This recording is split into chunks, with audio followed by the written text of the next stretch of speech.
सार्वजनिक गणेशोत्सव मंडळाच्या या स्पर्धेमध्ये आपण आलोय श्री साई दर्शन मित्र मंडळ बोरवली पश्चिमचा राजा हा नावाजलेल्याने प्रसिद्ध गणपती मंडळ असण्याचं मागचं कारण सामाजिक जनजागृती करताना आपण नेहमी आधुनिकतेचा विचार केला पाहिजे। जसं जसं भारत पुढे चाललाय आधुनिकते तंत्रज्ञानाची आपण वाट पाहतोय, परंतु त्यामध्ये काही स्कॅम होतात आहे, काही फ्रॉड होतात आहे, ह्याचाच देखावा करता या मंडळाने साकारला। पण अध्यक्षांना विचारूया। नमस्कार सर, MH24 न्यूजमध्ये तुमचं स्वागत आहे। सामाजिक काम करत असताना जनजागृती करत असताना एक नवीन विषय तुम्ही आणला आहे, तो विषय कोणता?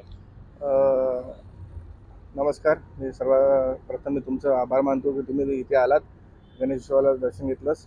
आमचं श्री साई दर्शन मित्रमंडळ गेले 26 वर्ष आमचं हे चालू आहे। यावर्षीचा विषय आहे सायबर क्राईम, म्हणजे ऑनलाईन जे फ्रॉड होतात त्यावरती हा विषय आहे। आम्ही KBCचा माध्यमातून म्हणजे KBCचा सेट लावून त्या माध्यमातून आम्ही विषय मांडला आहे की लोकांमध्ये, वृद्ध वयोमानसं आणि लहान मुलांमध्ये जे ऑनलाईन फ्रॉड होतात आजकाल, म्हणजे SMS द्वारे, बँकेद्वारे काहीतरी फोटो व्हिडिओद्वारे फ्रॉड होतात, ते आम्ही दर्शवण्याचा प्रयत्न केले। मग त्यातून लोक कसे त्यांना बचाव करता येईल व तसा तुमचा फ्रॉड झाला मग त्यांनी कुठे जाऊन कंप्लेंट करावी, कुठे त्याला न्याय मिळेल, त्या सर्व गोष्टी आम्ही बाबी ह्याच्यामध्ये आम्ही दाखवल्या आहेत। म्हणजे आजच्या तारखेला ह्याचा अवेअरनेस होणं खूप गरजेचं आहे। खरं ज्या पद्धतीने तुम्ही म्हणालात की अवेअरनेस जनजागृती होणं गरजेचं आहे, कारण की जसं लहान लहान मुलांकडे मोबाईल आले, टेक्नॉलॉजी वाढत चालली आहे, डेव्हलपमेंट वाढत चालली आहे, विकास पण वाढत चालला आहे, पण आता जे चोर आहेत, जे क्राईम करतात, त्यांचं आता साधारणतः साधन सुद्धा बदललंय। आधुनिकतेकडे वाद चालताना ते टेक्निकली जरा जास्तच काम होतं, त्यामुळे अशा प्रकारचा अवेअरनेस गरजेचं आहे। परंतु हे सगळं साकारत असताना कोणत्या गोष्टीची जास्त दक्षता आपण घेतली?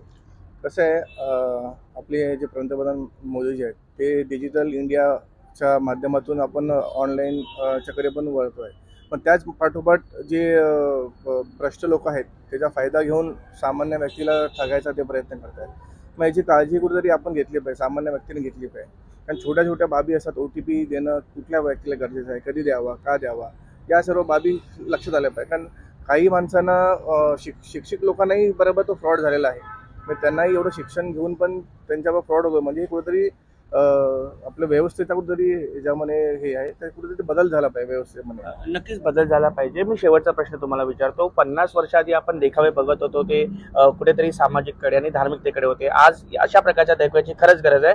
इथे जे प्रेक्षक येतात, जे भाविक येतात, जे गणेश भक्त येतात, त्यांना हा देखावा आवडतोय का? नक्कीच। ॲक्च्युली कसं आम्ही प्रत्येक वर्षी काहीतरी मेसेज द्यायचा प्रयत्न करत आहोत, तर याही वर्षी आम्ही सायबर क्राईमचा हा आपल्या आजूबाजूलाच भरपूर सारे केस असे आम्हाला सापडले की हा अवेअरनेस खूप गरजेचा आहे आजच्या तारखेला। म्हणून लोक जे लहान मुलांपासून ते वयोमानांपर्यंत खूप मेसेज देऊन सांगतात, आम्हाला अप्रिशिएट करतात की तुम्ही हा चांगला सब्जेक्ट निवडला आहे, आमच्या मुलांना किंवा आम्हालाही यातून खूप चांगलं शिकण्यासारखं भेटलं आहे।